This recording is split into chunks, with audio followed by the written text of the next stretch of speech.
Vamos a, vamos a tomar nuestras Biblias. En esta mañana vamos a continuar con el capítulo 19. Hoy vamos a concluir este capítulo número 19. Vamos a estar leyendo del versículo 31 al versículo 42. Juan 19, capítulo 19, versículo 31 al 42. Hoy estaremos concluyendo esta narración ya de este capítulo 19, gracias a Dios por la oportunidad que hemos tenido de poder transitar a través de los capítulos de este Evangelio de Juan, que yo espero haya sido y esté siendo de bendición para nuestras vidas. El tema que vamos a tener para el día de hoy lo vamos a titular a manera de pregunta: ¿en verdad murió Jesús en la cruz? Y bueno, no es que vamos a colocar en duda si Jesús murió o no murió en la cruz, sino que a lo largo del desarrollo de lo que vamos a estar viendo, analizar nuestras vidas y preguntarnos si en verdad murió Jesús en la cruz, si nuestra vida está dando un testimonio de que Jesús realmente murió en la cruz. Muy bien, Señor, te damos gracias en esta mañana por la oportunidad que nos has dado de contar con la vida, Señor, primeramente, de tener vida, de estar de pie, Señor, de que nuestros pulmones tienen aire, Señor, nuestro corazón está latiendo, Señor. Gracias por esta bendición, Señor. Gracias por esta bendición que se llama vida. Y tu palabra dice que todas las cosas existen para tu gloria. Ayúdanos a que nuestra propia vida sea para tu gloria, Señor, para exaltarte solamente a ti. Ahora, Señor, que abrimos la Biblia, Señor, y que queremos escudriñar tu palabra, te rogamos que a través de tu Espíritu Santo nos puedas guiar y que, Señor, lo que tu Espíritu Santo ha colocado en estos versículos, que nos lo puedas revelar, que lo podamos entender, que lo podamos tocar, Señor, que podamos aprender lo que tú quieres que aprendamos el día de hoy, Señor. En el nombre de Jesús, amén. Muy bien, como les decía, vamos a concluir el Evangelio, el capítulo 19 del Evangelio de Juan. Vamos a arrancar a partir del versículo 31. El domingo anterior nosotros concluíamos en el versículo 30, en el que Juan, el escritor Juan el Evangelista, hace una narración de lo que está sucediendo con Jesús en la cruz y termina diciendo que Jesús entregó el Espíritu, reclinó su cabeza y entregó el Espíritu, y explicamos lo que significaba, lo que significa esos aspectos de el reclinar su cabeza.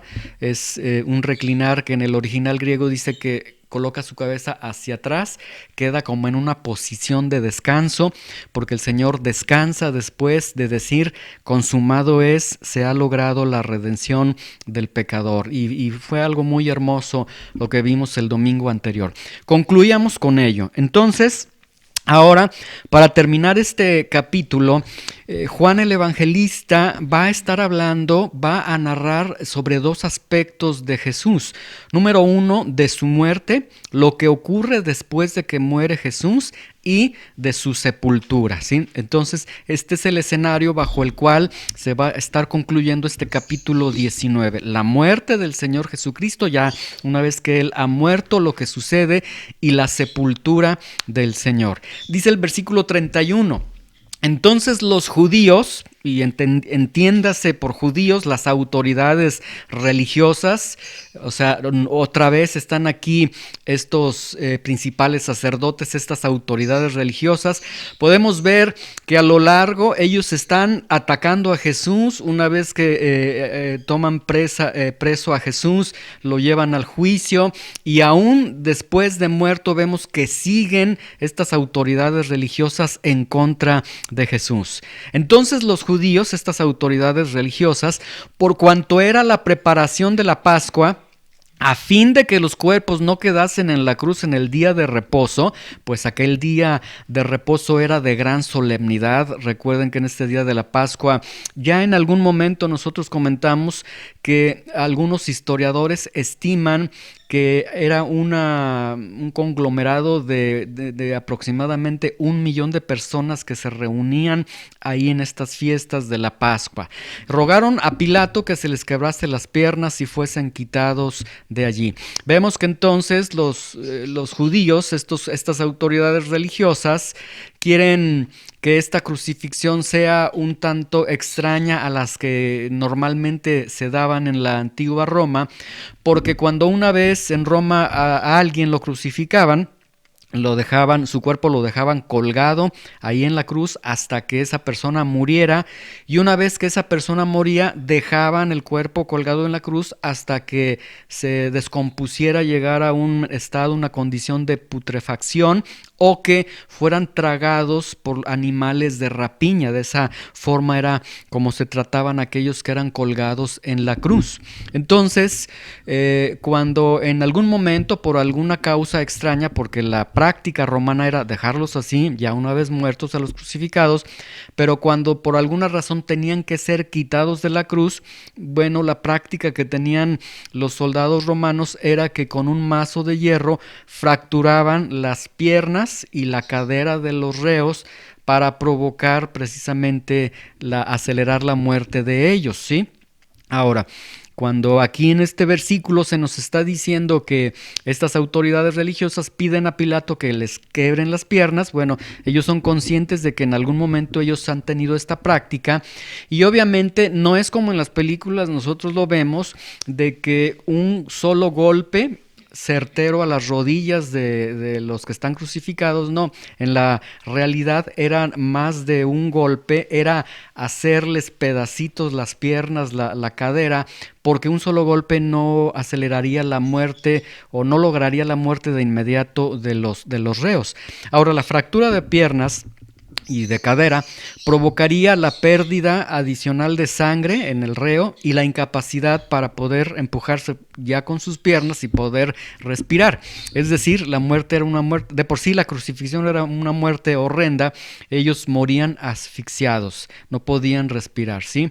Pero aquí nosotros podemos ver que es muy interesante que el hecho, que la razón por la que piden estas autoridades religiosas que quiten los cuerpos fue por una fiesta religiosa. Es decir, ellos dicen es que nosotros tenemos que celebrar nuestra Pascua, la Pascua que viene desde el Antiguo Testamento, donde Dios está señalando que habrá un cordero pascual.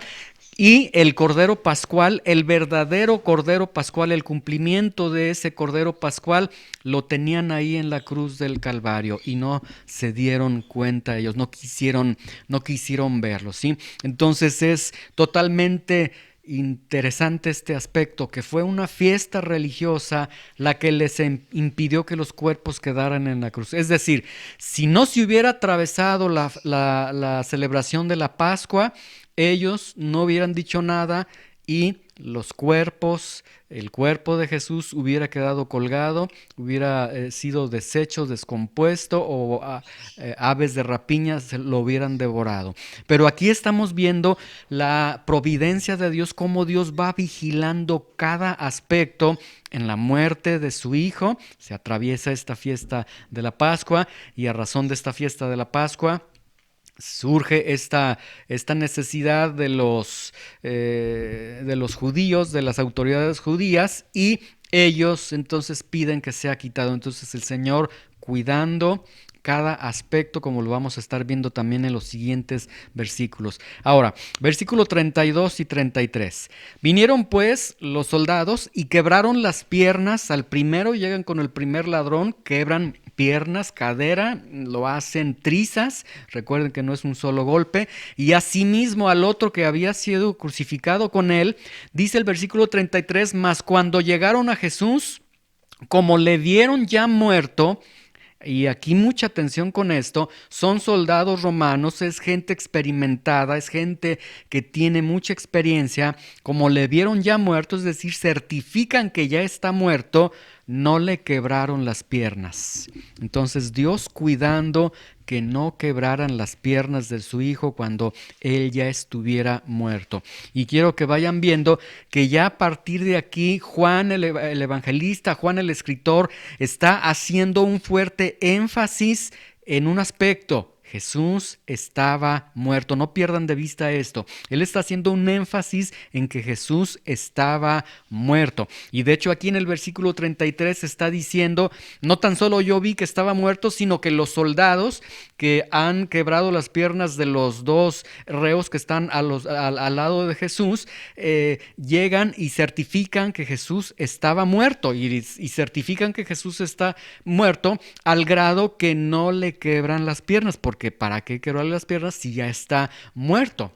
Entonces, esto es muy interesante. ¿Por qué?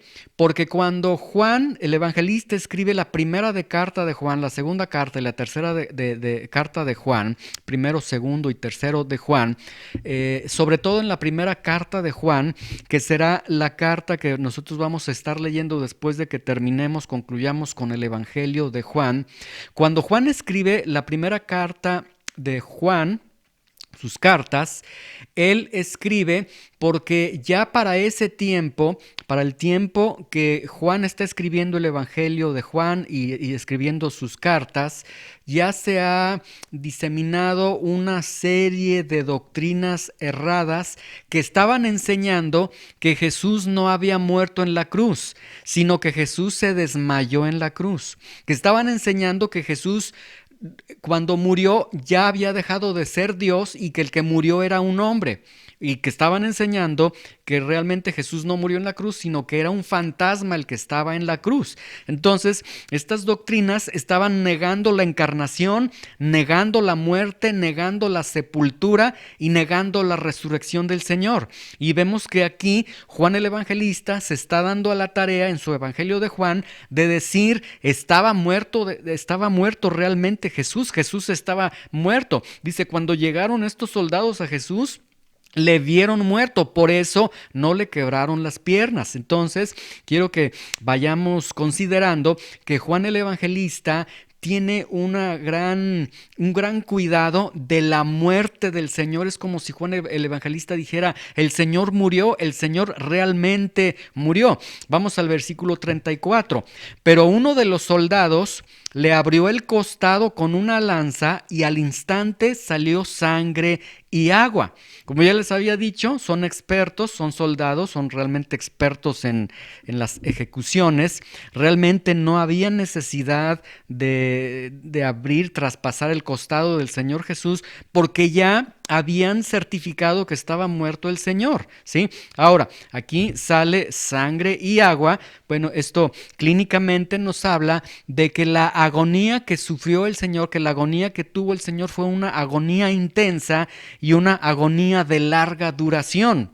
Y ya aspectos clínicos, médicos, bueno, ya se combina la sangre sale un líquido, no recuerdo el nombre del líquido, y sale agua, sale en forma de agua y sangre.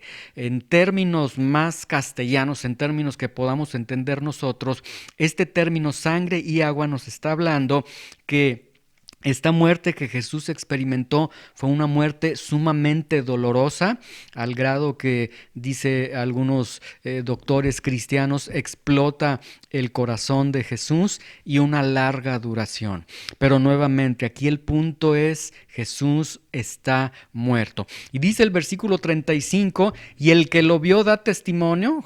Juan siempre ha sido muy modesto en el Evangelio de Juan, nunca dice yo estoy dando testimonio, sino que el que vio, se está refiriendo a él mismo, él dice, da testimonio y su testimonio es verdadero. Y él sabe que dice verdad para que ustedes también crean. Aquí Juan, entonces el evangelista, él está diciendo, yo fui testigo ocular de la muerte del Señor. Yo vi cómo lo crucificaron. Yo vi cómo fue su agonía. Yo lo vi muerto, es lo que nos está diciendo el evangelista. Y añade el evangelista y dice, mi testimonio es verdadero y mi testimonio es para que crean que Jesús murió. ¿Sí? Entonces aquí mucha atención con esto. Existe evidencia documentada de la muerte de Jesús. ¿Cuál? ¿Cuál es? ¿Dónde está esa evidencia documentada de la muerte de Jesús? El Evangelio de Juan, este Evangelio que estamos nosotros estudiando, que estamos escudriñando, ¿sí? Ahora, aquí Juan el Evangelista dice, yo estoy escribiendo esto para decirles que yo estuve presente cuando Jesús murió y yo escribo esto, doy testimonio de esto para que crean que Jesús murió. Nuevamente Juan enfatiza la muerte del Señor. Nuevamente Juan está diciendo el Señor Jesucristo murió. Pero ahora vean cómo Juan pasa de su experiencia de decir yo fui un testigo ocular a apoyarse en la Escritura. No tan solo Juan está diciendo crean en la muerte del Señor porque yo lo vi, yo estuve ahí, sino que ahora dice porque la palabra de Dios lo dice. Vean el versículo 36. Juan pasa de su experiencia, de su testimonio, a la Escritura. Dice el versículo 36, porque estas cosas sucedieron para que se cumpliese la Escritura. Y la Escritura decía en el Antiguo Testamento, no será quebrado hueso suyo. Entonces, aquí Juan el evangelista está diciendo, esto que les estoy diciendo está en la palabra de Dios, está en la Escritura. Ahora quiero leerles un texto, segundo de Pedro 1:19, en la que Pedro también habla de la Escritura y la presenta la Escritura de Dios, las Escrituras de Dios, como la palabra profética más segura. Dice en segundo de Pedro 1:19, tenemos también la palabra profética más segura, a la cual hacen bien en estar atentos como a una antorcha que alumbra en lugar oscuro, hasta que el día esclarezca y el lucero de la mañana salga en sus corazones, ¿sí? Dice el texto original, tenemos más segura la palabra profética. Y aquí en segundo de Pedro, también Pedro está hablando de una experiencia, de la experiencia que se había tenido en el desierto, etcétera, pero también Pedro pasa de la experiencia a apoyarse en la Escritura. Y entonces vemos que aquí Juan el evangelista sí está diciendo, mi experiencia es que yo estuve ahí a pie de la cruz, yo vi al Señor que murió, pero la Escritura dice que no será quebrado hueso suyo, es decir, vamos a apoyarnos en la palabra más profética, más segura, como dice Pedro, o como en el original griego dice, tenemos más segura la palabra profética.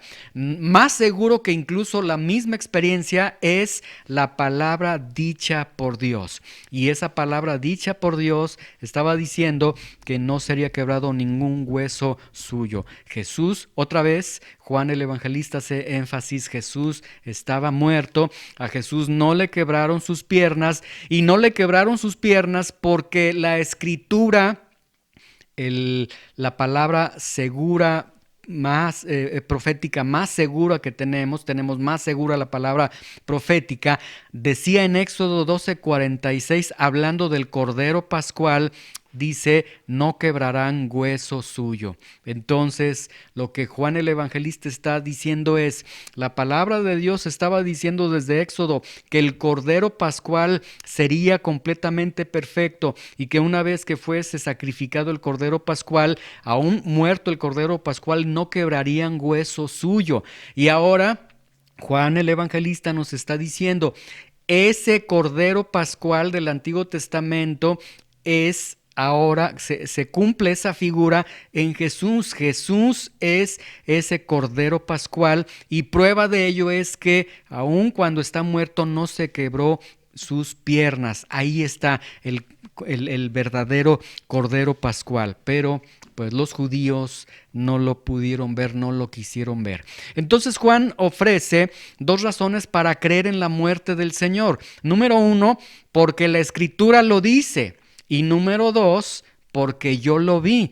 Es decir, Juan el evangelista, y nuevamente insisto, quiere hacernos ver, quiere que nuestra mirada esté puesta en que Jesús realmente murió. Luego versículo 37, también otra escritura dice, mirarán al que traspasaron.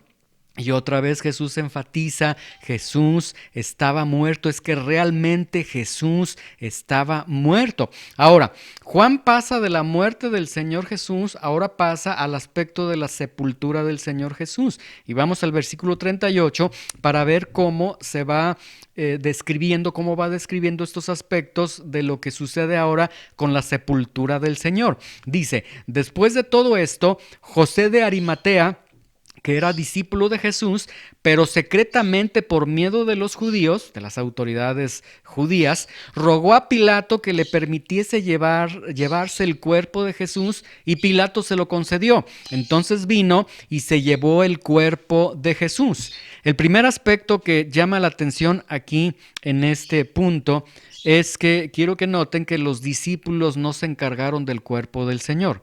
Ellos estaban muy espantados, muy asustados, ellos habían salido huyendo, pero vemos cómo aquí en medio de estas circunstancias ya tan adversas, ¿quién se atrevería a pedir el cuerpo del Señor cuando el Señor ha sido crucificado? Rápidamente lo identificarían como un discípulo de Jesús, y esto sería un acto realmente muy impresionante que alguien lo hiciera. Sin embargo, vemos que sí hay una persona, José de Arimatea. Ahora, José de Arimatea era miembro de honor del Sanedrín.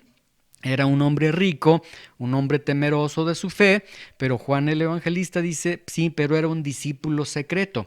Ahora, cuando Juan el Evangelista dice que era un discípulo secreto, no lo dice porque bíblicamente existan los discípulos secretos, es decir, tú puedes ser un discípulo público del Señor, puedes tener tu fe de manera secreta. No lo dice en ese sentido, sino que lo dice en el sentido de que veamos el contraste entre un Juan de Arimatea y un Juan de Arimatea después que cree en la muerte del Señor Jesucristo, cómo hay un cambio profundo, un cambio radical en él, ¿sí? Ahora, cuando José de Arimatea, que Juan el Evangelista lo está describiendo como un discípulo secreto, pero cuando él acude a Pilato y pide el cuerpo de Jesús, José de Arimatea se arriesga a la excomunión, es decir, se arriesga a que sea apartado religiosamente del pueblo, socialmente del pueblo, mercantilmente del pueblo, es decir,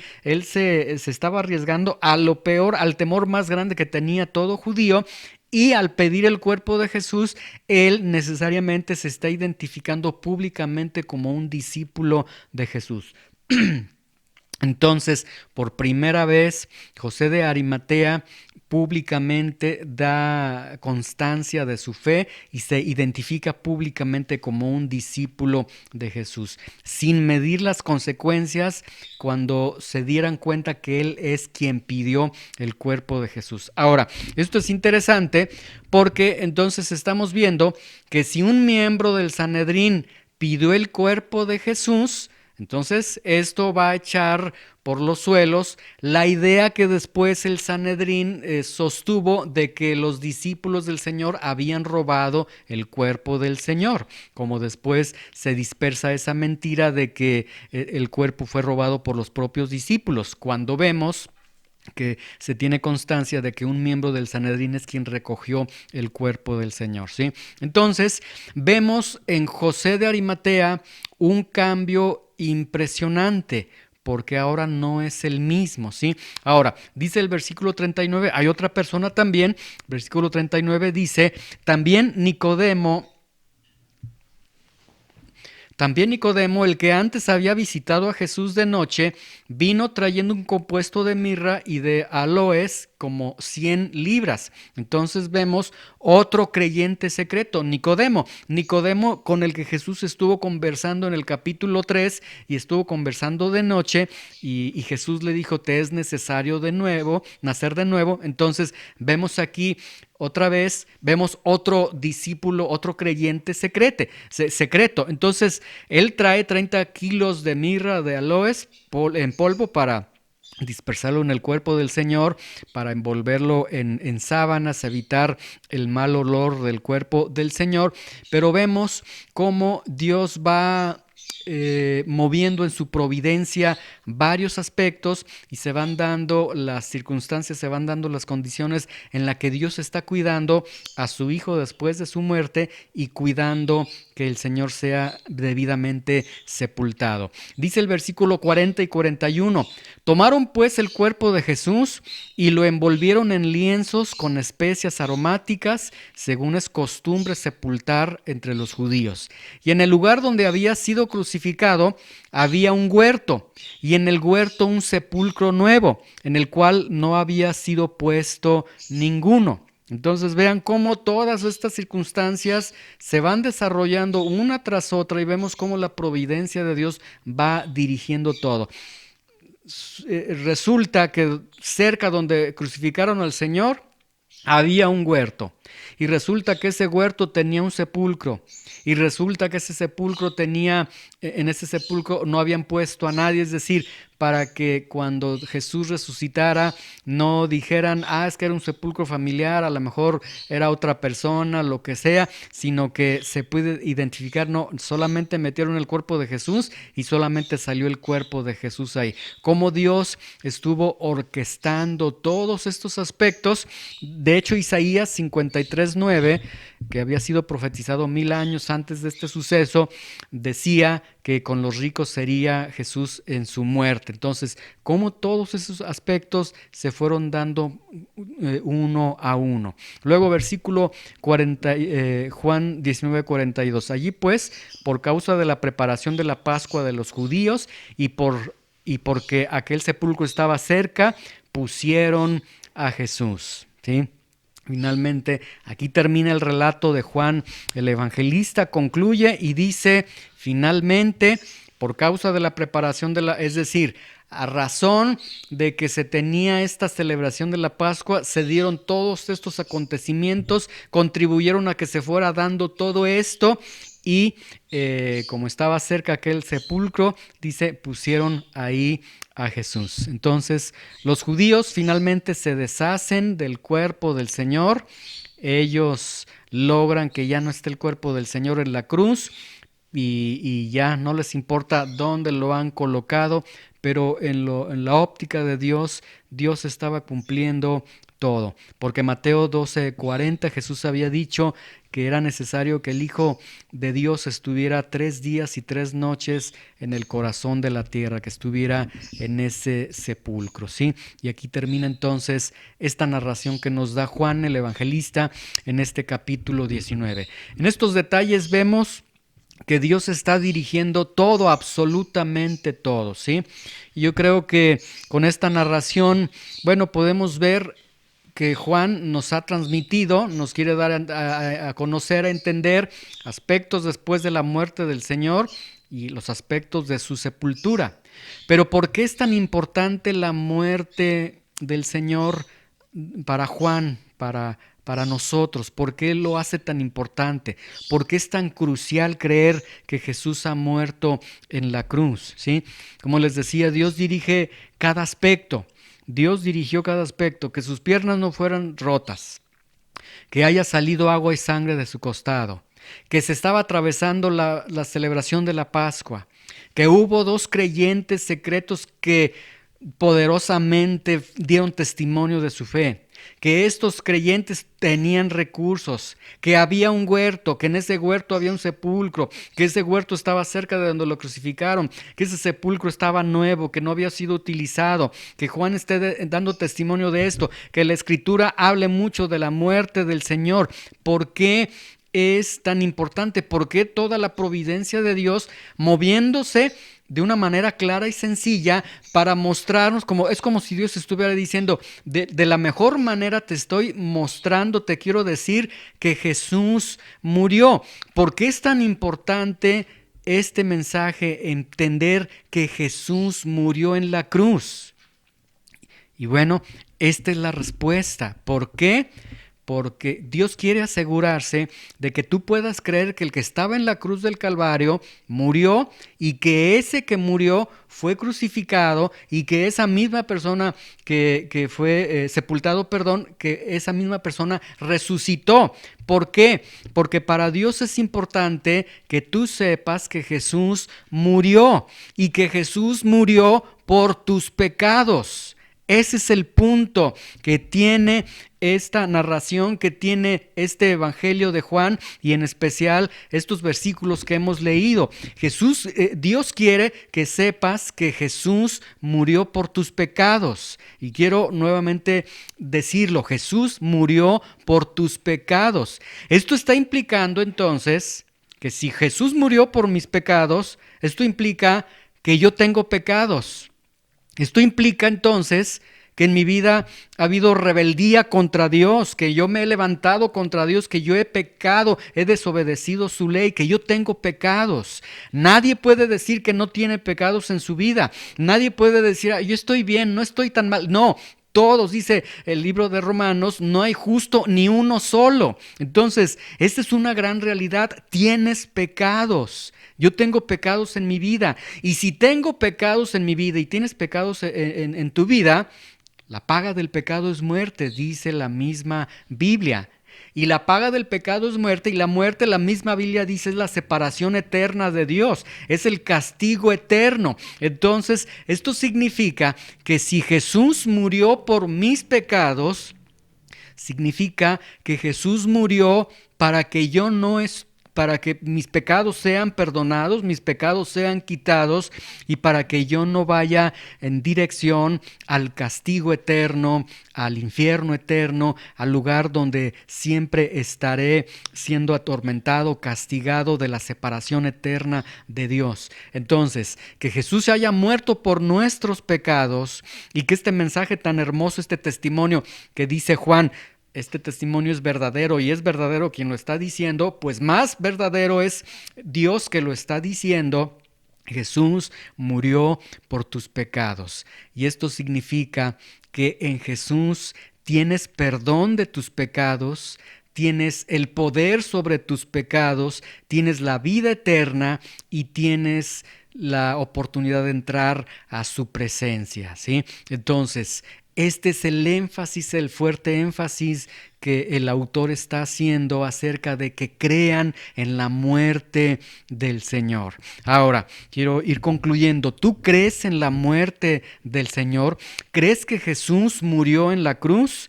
Y si tu respuesta es, bueno, pues claro, lo creo porque Juan lo está diciendo. Y no tan solo Juan, Mateo, Marcos y Lucas lo están diciendo. Y no tan solamente ellos, hay hasta libros que hablan acerca de la muerte del Señor. Bueno, yo creo que Jesús murió. El calendario dice antes de Cristo, después de Cristo. Sí creo que Jesús murió. Bueno, si tú crees en la muerte del Señor, al menos hoy se nos presentaron dos creyentes, que eran creyentes secretos hasta ese momento, pero cuando ellos vieron al Señor Jesucristo que murió, cuando supieron que Jesús murió y cuando creyeron en la muerte de Jesús, algo sucedió en sus corazones y hubo una evidencia radical en sus vidas. Ya no fueron igual que antes. Y ellos eran miembros del Sanedrín, entonces fueron muy valientes en actuar después de que Jesús había muerto, ¿sí? Entonces, por eso esta enseñanza la titulé ¿En verdad murió Jesús en la cruz?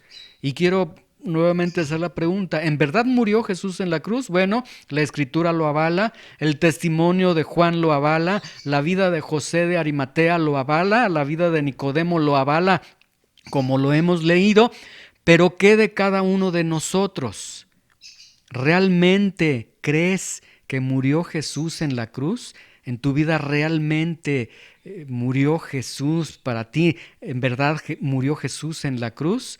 Y si realmente lo crees, entonces esto significa que tú has sido perdonado de tus pecados. Y si tú has sido perdonado de tus pecados, entonces esto significa que hay un cambio profundo en tu vida, porque solamente la muerte de Jesús pudo quitar todos y cada uno de tus pecados. Y si creemos en la muerte de Jesús, entonces tenemos una vida de gratitud, una vida que se dirige a Dios, y además de ello tenemos una vida de poder sobre nuestros pecados, aquellos pecados que nos hacían ofender a Dios. Ahora, a través de la muerte de Jesús tenemos ese poder para vencer esos pecados. Y si realmente Jesús murió en la cruz, entonces tenemos vida eterna, tenemos la promesa de que el día que muramos en este cuerpo terrenal, vamos a abrir nuestros ojos y vamos a ver al Señor. Y tenemos la certeza, la confianza de que en esta vida podemos entrar a su presencia a cada momento que nosotros queramos. En el momento que hablamos su palabra, ahí va a estar Él. En el momento que oremos, ahí va a estar Él. Es decir, si realmente hemos creído que Jesús murió en la cruz, nuestra vida tendría que ser totalmente diferente. Porque la vida de José de Arimatea, la vida de Nicodemo, la vida de Juan el Evangelista fue totalmente diferente, y lo que ellos tenían en común es que creyeron en la muerte de Jesús. Pero ¿qué de nosotros? Si realmente tú has creído en la muerte de Jesús, tenemos todas estas bendiciones que yo he mencionado, pero también hay un aspecto al que quiero llamar la atención, que hay un cambio de vida, ¿sí? Si decimos, yo creo que Jesús murió en la cruz, pero seguimos viviendo como queremos vivir, vivimos en nuestros pecados, vivimos en nuestros deleites, vivimos en nuestros intereses, vivimos como si Jesús no hubiera muerto, entonces, por eso la pregunta, ¿en verdad murió Jesús en la cruz? Y la respuesta lamentablemente sería, bueno, sí murió en la cruz históricamente, pero en tu corazón creo que realmente no has creído que Jesús murió en la cruz. Este evento de la muerte de Jesús, vean cómo para Juan el Evangelista, y más que para Juan el Evangelista, para el Espíritu Santo es tan importante que haya quedado plasmado en la cruz, y es como si Dios te dijera, cree que Jesús murió por ti en la cruz del Calvario, para que entonces en su nombre tengas el perdón de Dios, tengas la redención de tus pecados, tengas la certeza de la vida eterna, y para que puedas entrar a su presencia y que tu vida sea totalmente diferente. Que dejes de ser un discípulo secreto, que dejes de ser uno que busca a Jesús de noche como lo buscó Nicodemo, y que seas un valiente discípulo de Jesús, en el que tu vida sea transformada por la muerte de Jesús. Señor, te damos gracias en este momento, Señor, por tu palabra. Gracias, Señor. Dice Juan el Evangelista expresamente, yo fui testigo de la muerte del Señor. Yo sé que Jesús murió, pero la Escritura también lo dice. Y yo les doy testimonio en este momento para que crean. ¿Por qué es tan necesario creer en la muerte de Jesús? Porque si no creemos en la muerte de Jesús, nuestros pecados no pueden ser perdonados. No podemos ir al cielo, no podemos tener la vida eterna, no podemos tener el poder sobre la vida de pecado, no podemos tener el poder para vivir una vida obediente para ti, no podemos accesar a tu presencia, Señor, a través de orar, a través de estar en la reunión, a través de estar en tu palabra. No podríamos hacer nada de ello porque no tendríamos ningún derecho para hacerlo, Señor. Pero que Jesús haya muerto es la verdad más hermosa, más grande que nos estás presentando el día de hoy, y a través de ello podemos decir, he sido perdonado de mis pecados. Puedo caminar en obediencia delante de Dios. Sé que cuando cierre mis ojos en esta tierra, yo sé a dónde voy. Voy a la patria celestial, voy a la ciudad celestial, voy con el Señor, porque a través de su muerte Él abrió camino para mí. Pero Señor, produce una realidad en nuestras vidas, así como en la vida de José de Arimatea y de Nicodemo, que creer en la muerte de Jesús nos comprometa contigo, traiga cambios radicales, y no solamente decir, oh sí, históricamente sé que Él murió. No, que tengamos la certeza de que Él murió por mis pecados y ahora yo quiero vivir para Él, porque Él murió por mis pecados. Señor, bendice con tu palabra cada corazón, y Señor, que el compromiso que tenemos contigo de caminar cada día contigo se pueda reafirmar, se pueda renovar a través de reconocer, Señor, el perdón de nuestros pecados a través de la cruz del Calvario. Tu palabra dice que aquel que aguarda la segunda venida del Señor se purifica, porque se purifica bajo este pensamiento, el Señor viene. Señor, que también nosotros podamos contemplar la muerte del Señor y que esta imagen de que Jesús murió por mí en la cruz, dice el apóstol Pedro, ya no vivan en el mundo, ya basta el tiempo que vivieron en el mundo pecando, como si Jesús no hubiera muerto por ustedes. Vivan para el Señor, vivan para Él. Que tu muerte, Señor, nos pueda llevar a la verdad de que mis pecados fueron perdonados y que puedo luchar contra mis pecados y que puedo tener un compromiso real, radical contigo en la vida que tú nos permitas, en el tiempo que nos permitas en esta tierra, Señor. En el nombre de Jesús, amén.